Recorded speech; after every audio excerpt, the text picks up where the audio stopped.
803-0550. The elusive Patrick Kane may be talking with the Sabres report. Mentioned earlier on the show, Luke Fox, top UFA's latest rumors. And he writes, the Buffalo native is reportedly working on a contract with his hometown Sabres. Cool way to finish if true. And that's it.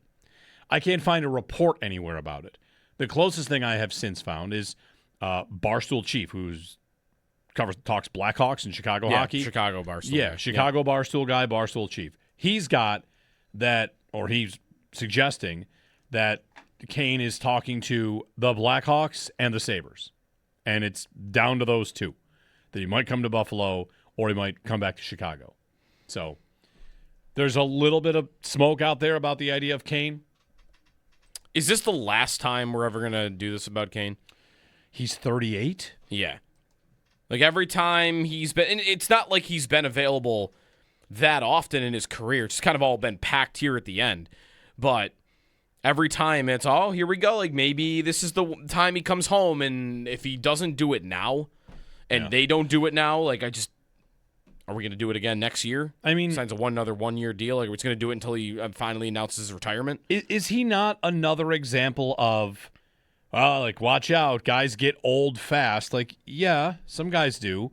He, in 3 years in Detroit, it went pretty well. He had 163 points in 189 games. Right, and that was after, remember the story when the Sabres were courting him openly, like Don Granato and Kevin Adams. And we thought, like, said on our show, the like, relationship, we were getting him. Yeah. We're trying to get him.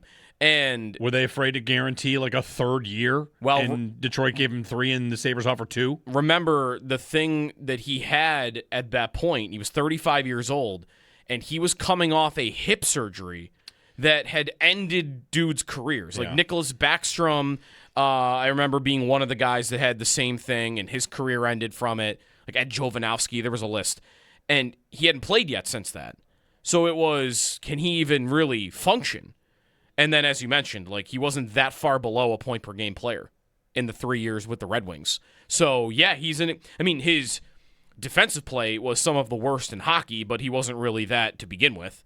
So him being that level of player, 47 in 50 games, 59 in 72 games, then 57 in 67, like, yeah, he's kind of an example. But he was a Hall of Fame talent, right?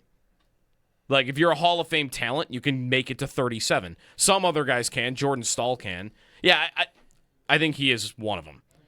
Like, not every player you have to be afraid of being done by the time they're 32, 33 years old. And I would expect that if they signed Patrick Kane, he would still be like a 50-point player for the Sabres. Mm-hmm. Right? Power play number 1. Do you play with Tage next year? Like, if he's playing on one of your top 2 lines and he's playing on your number 1 power play unit, he's going to stink defensively, of course, but what's he going to do production-wise? Isn't he going to put up 50 points? Probably. Yeah, probably. Does he jive with the Lindy style and system that they want to play? Like, I don't know that I also want to just rule out all players that don't play defense for Lindy. Well, it's funny, like we always do this. One-dimensional player is always used to describe a guy that's going to score and not play defense. Right? It's one dimension. Well, the guy that never scores but plays defense. Right. That guy's never referred to as one-dimensional. Tyson Kozak is one-dimensional. You can get full of specialists. I can have a specialist on the penalty kill who is never expected to score, but he kills penalties. Is that Jordan Greenway? Yeah. Right? I got room for a guy like that. I don't have room for a guy that can boost my power play from 20th to 10th. Mm-hmm. Like, that might help. So, I don't know about Kane as an idea. The age wouldn't scare me. The fit, I just have so many forwards. Are they about to trade one of them? Are they about to do something to shake things loose? And in the NHL entire landscape of the offseason, this Leo Carlsson offer sheet, no word from the Ducks, right? Nothing. No. Was there something yesterday? Why wouldn't they announce their matching? Aren't they? They're going to let him go. Why would they announce? Couldn't they announce that they would be letting him go also? They could do that too, but there's probably this belief. I saw someone suggest they should hold the decision as long as possible to screw the Flyers over. In what way does it screw the Flyers? They want the player. They signed him to $90 million over 5 years. The Ducks are, I mean, my read of it is if you're going to match the offer, you just match it. You'd say, like, all right, we love this kid. Instead, they're probably thinking about locker room dynamics or whatever. I got Frank Saravelli reporting that the owner definitely has the money to pay this kind of contract early on. Like, where is it? So the thing I saw yesterday was from Friedman about the Ducks, and it was really an indictment of Pat Verbeek, their GM, and how much he's lost control of this because Friedman said the Ducks were at $12.5 million for Karlsson. Mm-hmm. Karlsson was at $15 million. That's what he was asking from Anaheim, $15 million. And that Verbeek had been talking to other teams. He knew there was a threat of an offer sheet, but he did not think it was a big danger. And then he totally lost control of it. And now you could have had him for $15 million, and now you have to decide if you want him for $18 million. There was a time maybe a year ago talking about extensions where Karlsson flat out said he would take $9 million. And that was double that. Yeah. On the record, he said it into a microphone. I would take $9 million. I'd take 9. You got 18. You got 18. Yeah, Friedman literally said, quote, Pat Verbeek has lost control. The Ducks may never be the same. And organizationally, there are questions right now. I mean, could he get fired over this? He could.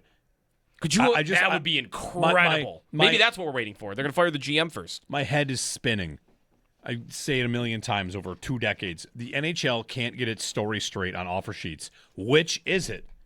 Is it that you could never use that because the price is too big? Or is it Anaheim will never be the same? Yeah.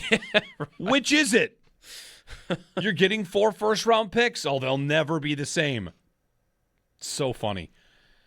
Yeah. Will there be 10 offer sheets a year now? Will they always be the highest price? Will the NHL step in and decide that they need to tweak the compensation structure? Mm-hmm. If all of a sudden we got 5 a year, would the NHL change the formula for the compensation? Like, would they up it? Yeah. 6 first-round picks. 6 first-round picks and a player under 25. You know, like, what would they do? Does the NHL not want these? Because for a while, you had GMs effectively colluding to not give them out. Right. And it was just always, oh, they're worthless. You're never going to get a guy. Who would sign it? I saw a little bit of there are 2 types of player in the league coming after Karlsson for getting paid as opposed to McDavid, who will take less. What do you think McDavid feels like right now? A chump? Yeah. Like, I don't know. I don't think you need the biggest dollar amount to be happy, but I wouldn't have any beef with Karlsson or any player for getting what a team will pay them. I don't know why that is villainized in hockey. Hockey more than not any sport? Anything else. I mean, the top quarterbacks in football make what the top quarterbacks make in football. Yeah. The top basketball players make the most money, right? In hockey, it makes sense to people that McDavid makes $12 million a year and other guys are going to be making $18 million per year. Like, they think that that's a good thing for him. I mean, it's good for the team. It's great. Zach Benson said into a microphone last week, like, I think this deal helps us continue to be good. Like, I don't need to cash out. And, I mean, Benson could have played the game. He could have asked for more. He could have signed a $14 million offer sheet with some team or $13 million. I don't know. And really put the Sabres in a bind. But, so it's good for the team. Yeah. But, man, from a player perspective, I think it stinks that there's a culture in your sport where you get looked at weirdly if you decide I want to get what I'm worth. GMs, or when I want to get the most I can get. And GMs do this all the time too, right? Like locking up your guys, signing them for less. We're a family. They're going to cut you out of this family as soon as you don't serve them anymore. But in the meantime, we're a family. Take less. Help us win. You know, I understand. Of course, like GMs should try to work that way. But Karlsson, like 18. The Ducks will 18. Never be the same. That's something else. When we get back, I got something else on this. The 3 goalie system. Not maybe just the Sabres. The idea that it's growing going forward. Mark Spector on a team that is eyeing this. And are the Sabres one of the trailblazers? We'll get to that coming up here on WGR.